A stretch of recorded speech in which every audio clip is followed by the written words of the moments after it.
Hello everyone, कैसे हैं आप सब। एक बार फिर से स्वागत है आपका मेरे चैनल हिस्ट्री विद हिमांशु में।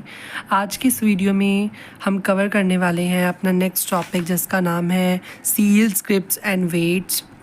ठीक है, ये वाला टॉपिक हम कवर करने वाले हैं। और इससे पहले हम पढ़ चुके हैं अपना स्ट्रैटेजीज़ फॉर प्रोड्यूसिंग मटेरियल्स और उसके सारे सब पार्ट्स को।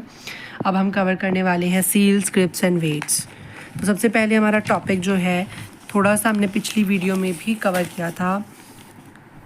और एक तो मैंने आपको बताया था कि सील्स और सीलिंग्स का क्या यूज़ होता था ट्रेड पर्पसेस के लिए, कि इसको किसी भी आइटम के ऊपर लगा दिया जाता था जिसको इंपोर्ट एक्सपोर्ट करना होता था। इससे ये आइडेंटिफिकेशन रहती थी कि ये प्रोडक्ट किसी ने ओपन नहीं किया है। नेक्स्ट हमारा आ जाता है enigmatic script, unknown script. Enigmatic script का मतलब होता है कि ऐसी स्क्रिप्ट जो पढ़ी ना जा सके, ठीक है, अननोन, जो आज तक पढ़ी नहीं गई। राइट, अब हमें बता रखा है कि इनकी स्क्रिप्ट कैसी थी हड़प्पन सिविलाइजेशन की। हड़प्पन सिविलाइजेशन की स्क्रिप्ट मतलब उनकी भाषा कैसी थी। उनकी भाषा में जो अक्षर थे वो बेसिकली राइट टू लेफ़्ट लिखे जाते थे। जैसे हम तो ऐसे लिखते हैं ना, ठीक है, हम लेफ़्ट टू राइट जाते हैं। इनकी भाषा ऐसे, जैसे उर्दू लिखी जाती है इधर से इधर की तरफ जाती थी। एक अननोन लैंग्वेज है, इसको हम आज तक नहीं समझ पाए कि ये कौन सी लैंग्वेज है। नॉन अल्फ़ाबेटिकल सिस्टम्स, इसमें अल्फ़ाबेट्स नहीं होते थे जैसे हमारे ABCD होते हैं, उड़ा एड़ा होता है, ठीक है, या अ से अनार होता है, ऐसे नहीं होते हैं। इसमें बेसिकली साइन लैंग्वेजेस का यूज़ किया जाता था। लगभग अराउंड 375 से 400 साइंस जो है वो हमें यूज़ करे हुए मिले हैं, ठीक है, जो हमने स्क्रिप्ट्स के अंदर देखे हैं।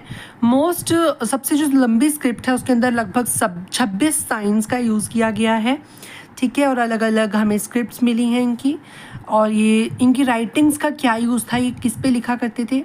इनकी राइटिंग्स का इस्तेमाल होता था सील्स के ऊपर, राइटिंग किया करते थे, ठीक है। एक हड़प्पन सील भी हमको काफ़ी सारी मिली हैं, ठीक है। और जो हमारे अलेक्जेंडर क्यूनिंघम थे, हमने चैप्टर की स्टार्टिंग में पढ़ा था कि उन्हें एक हड़प्पन सील मिली थी। तो सील्स के ऊपर इनकी लैंग्वेज, इनके जो भी आइकन्स होते थे वो बनाए जाते थे। कॉपर टूल्स के ऊपर प्रिंटिंग की जाती थी स्क्रिप्ट की। जार्स, बड़े बड़े जार्स होते हैं जैसे ग्लास के, उस समय भी अलग अलग तरह के जार्स होते थे जिस पे प्रिंटिंग की जाती थी, ठीक है। और ज्वेलरी पे, बोन्स पे, हड्डियों पे की जाती थी कलाकारी। और ये साइन बोर्ड्स पे भी की जाती थी, जो कि हमें इस लैंग्वेज से रिलेटेड मिले हैं। लिटरेसी ऐसा कहा जाता है कि बहुत वाइड स्प्रेड थी इस टाइम पीरियड में, बट ये क्वेश्चन है क्योंकि ये one of the developed civilisation थी, तो हम कह सकते हैं कि यहाँ के लोग शायद पढ़े लिखे रहे होंगे। वेट सिस्टम, कि यहाँ का वेट का सिस्टम कैसे काम करता था। एक तो वेट्स को बेसिकली चर्ट एक नाम का एक वेट का, जैसे हम केजीज़ के अंदर वेट को डिसाइफर करते हैं, ठीक है, मतलब पता लगाते हैं कि केजीज़ के अंदर हमें पता चलता है कि हमारी चीज़ का वेट इतना है। और ग्राम्स के अंदर हम चीज़ों का पता लगाते हैं कि हमारा वेट इतना है, ठीक है। तो उस समय में चर्ट नाम का एक जो है वेटिंग सिस्टम होता था, जो कि बाइनरी वेट के अकॉर्डिंग, जैसे हमारे टाइम पे अब होता है ना 1 किलो का जो वो होता है, लोहे से का बना रखा होता है, ठीक है, चर्ट, ठीक है। तो उस टाइम में चर्ट होते थे 1 किलो के, किलो नहीं मतलब चर्ट एक केजी की तरह एक साइन था, ठीक है। तो 1 का चर्ट होता था, 2 का, 4 का, 8 का, 16 का और 32 का। अलग अलग तरह के जो है वेटिंग इक्विपमेंट्स गोल्ड को वेट करने के लिए, मेटल को वेट करने के लिए यूज़ किए जाते थे। नेक्स्ट है ancient authorities. Ancient authorities topic में हम यही पढ़ने वाले हैं कि उस समय में कौन सी अथॉरिटी रूल कर रही थी वहाँ पर हड़प्पन सिविलाइजेशन में। तो मेनली जो है बेसिकली एंशिएंट अथॉरिटीज़ में क्या आ जाता है कि वहाँ पर एक तो आपको पता है कि एक ही साइज़ की ब्रिक का इस्तेमाल किया जाता था, बहुत यूनिफॉर्मिटी थी। अब ये क्वेश्चन बन जाता है कि यहाँ पर इतना सब कुछ यूनिफॉर्म था, इतना सब कुछ हर एक साइट पे लगभग सेम तरीके की डेवलपमेंट चल रही थी, तो ये क्वेश्चन आ जाता है कि यहाँ पर कौन सी अथॉरिटी रूल कर रही थी। क्या यहाँ पर कोई राजा महाराजा रूल कर रहे थे, या यहाँ पर कोई भगवान रूल करता था, या कोई प्राइस्ट रूल करता था, या यहाँ पर कोई जो हमारा गवर्नमेंट रूल करती थी, ठीक है। तो मेनली यूज जो बेसिकली हमें बता रखा है palaces and kings. We did not know that there was a king और अ गवर्नमेंट। हमें ये पता नहीं है कि हड़प्पन सिविलाइजेशन में राजा रूल करता था या गवर्नमेंट रूल करती थी। बट बिग बिल्डिंग्स, बड़ी बड़ी बिल्डिंग्स को देख के, जो कि हमें सिटाडेल में मिली हैं, उनको देख के वहाँ पर ऐसा कोई एज सच एविडेंस नहीं मिलता है जिससे हम पता लगा सकें कि यहाँ पर कोई राजा महारानी रूल करते थे। हमें एक प्राइस्ड किंग का स्टैचू ज़रूर मिला है।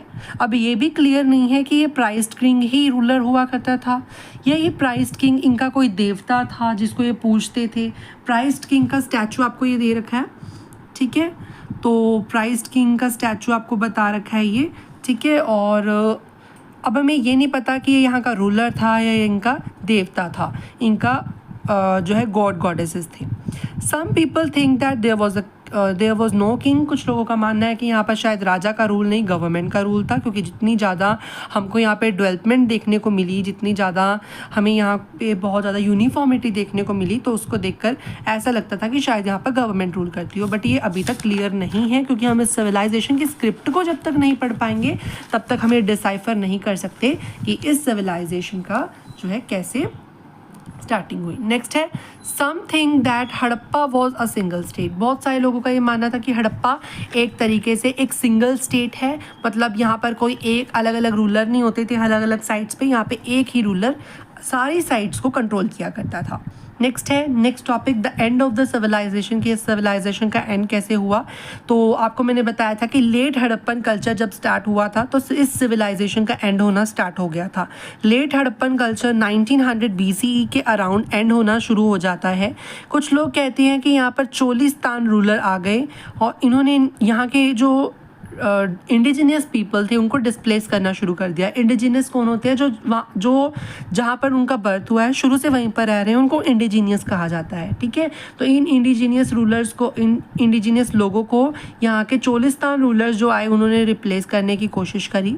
और यहाँ पर बहुत ज़्यादा बड़ी बड़ी बिल्डिंग्स, बहुत बड़े बड़े ट्रेड्स थे इनके, वो भी धीरे धीरे उनके हमें नामो निशान मिलने बंद हो गए, ठीक है, स्ट्रेटेग्राफिक्स तरीक़ों से, जिससे हमको लगा कि शायद इस सिविलाइजेशन का एंड होना स्टार्ट हो गया था। अलग अलग आर्कियोलॉजिस्ट अलग अलग अंदाजे लगाते हैं कि शायद ये सिविलाइजेशन क्यों एंड हुई होगी। पहला कारण बताया जाता है क्लाइमेट चेंज, कि शायद क्लाइमेट बहुत ज़्यादा एक्सट्रीम हो गया होगा, बहुत ज़्यादा गर्मी या बहुत ज़्यादा ठंड पड़ गई होगी, जिसकी वजह से यहाँ पर सिविलाइजेशन का एंड हो गया होगा, लोग मर गए होंगे, ठीक है, डेथ हो गई होगी उनकी। डिफॉरेस्टेशन, शायद इन्होंने इतनी ज़्यादा डेवलपमेंट कर ली कि इन्होंने सारे पेड़ों को ही काट दिया। तीसरा है लैंडस्केप। लैंडस्केप मतलब कि इन्होंने इतने ज़्यादा पेड़ काटे जिसकी वजह से भूस्खलन हो गई, मतलब धरती खिसक गई। तीसरा है फ्लड। फ्लड मतलब कि बाढ़ आ गई, बहुत ज़्यादा पानी हो गया जिसमें डूबकर सब मर गए। ओवर यूटिलाइजेशन ऑफ रिसोर्सेज, कि ऐसा भी कहा जा सकता है कि शायद इन्होंने बहुत ज़्यादा डेवलपमेंट के लिए बहुत ज़्यादा रिसोर्सेज को यूटिलाइज़ कर लिया हो, जिसकी वजह से सारे रिसोर्सेज ख़त्म हो गए हों और लास्ट में इनकी डेथ हो गई हो।